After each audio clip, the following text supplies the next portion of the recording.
डोकेदुखी, गुडघे सुजणे, कंबर पाठ मान दुखणे, मणक्याची चकती सरकणे, झीज होणे, हातापायांना मुंग्या येणे, संधिवात, आमवात, फ्रोझन शोल्डर किंवा पॅरालिसिस या सगळ्या वेदनांवर आता आयुर्वेदिक उपाय. विजयी भव आयुर्वेद.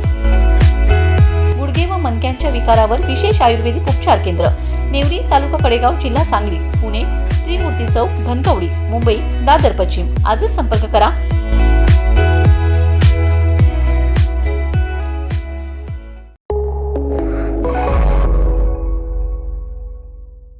नमस्कार, मी मयुरी आणि आपण पाहत आहात 7 स्टार न्यूज.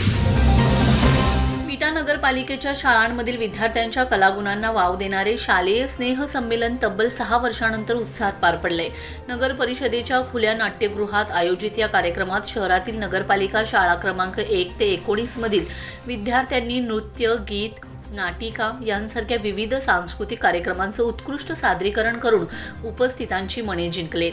खाजगी व इंग्रजी माध्यमांच्या शाळांनाही लाजवेल असे दर्जेदार कार्यक्रम विद्यार्थ्यांनी सादर केल्याने उपस्थितांनी टाळ्यांच्या कडकडाटात त्यांना दाद दिले.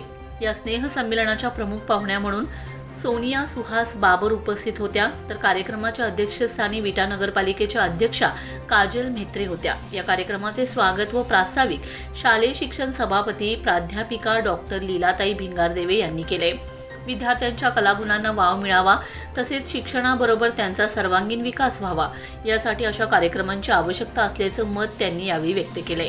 तसेच जिल्हा परिषद शाळांप्रमाणेच विटा शहरातही मॉडेल स्कूल उभारून गुणवत्तापूर्ण शिक्षणासाठी प्रयत्न केले जातील असं त्यांनी सांगितलंय.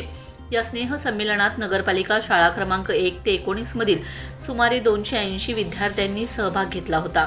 सुमारे 65 शिक्षकांनी विद्यार्थ्यांना मार्गदर्शन करून दर्जेदार कार्यक्रम सादर करण्यासाठी परिश्रम घेतलेत. कार्यक्रमाची सुरुवात डॉक्टर बाबासाहेब आंबेडकर प्राथमिक विद्या मंदिर शाळा क्रमांक 6च्या विद्यार्थ्यांनी सादर केलेल्या क्रांतीसूर्य तू शिल्पकार भारताचा या गीताने झाले. तसेच नगर परिषद शाळा क्रमांक 13च्या विद्यार्थ्यांनी वाघ्या मुरळी या पारंपरिक गीतावर नृत्य सादर केले, तर शाळा क्रमांक 18च्या विद्यार्थ्यांनी शीख सावित्री शीख ही प्रभावी नाटिका सादर करून प्रेक्षकांची मने जिंकलेत. विविध सांस्कृतिक कार्यक्रमांमधून विद्यार्थ्यांनी आपल्या कलागुणांची झलक दाखवत कार्यक्रम रंगतदार केलाय. यावेळी प्रमुख पाहुण्या सोनिया बाबर यांनी विद्यार्थ्यांचे कौतुक करताना शिक्षणासोबत संस्कार आणि मेहनतीच्या जोरावर पुढे जाऊन आपल्या शहराचा नावलौकिक वाढवावा असं आवाहन केले. विद्यार्थ्यांच्या गुणवत्तापूर्ण शिक्षणासाठी सर्वतोपरी सहकार्य करण्याचे आश्वासनही त्यांनी दिले.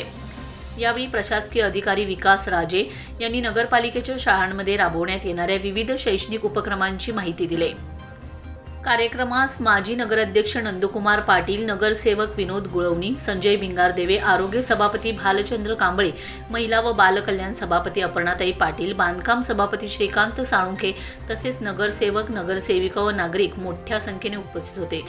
या कार्यक्रमाच्या यशस्वीतेसाठी सुरेश कोळी, दीपक कदम, शांतीलाल पाटील, नंदकुमार वाटेकर, संगमेश्वर कस्तुरे या शिक्षकांनी विशेष सहकार्य केले. या कार्यक्रमाचे सूत्रसंचालन किसन देव यमगर व राजश्री बुचडे यांनी केले, तर आभार प्रदर्शन माने कांबळे यांनी केले. Bureau report 7 star news.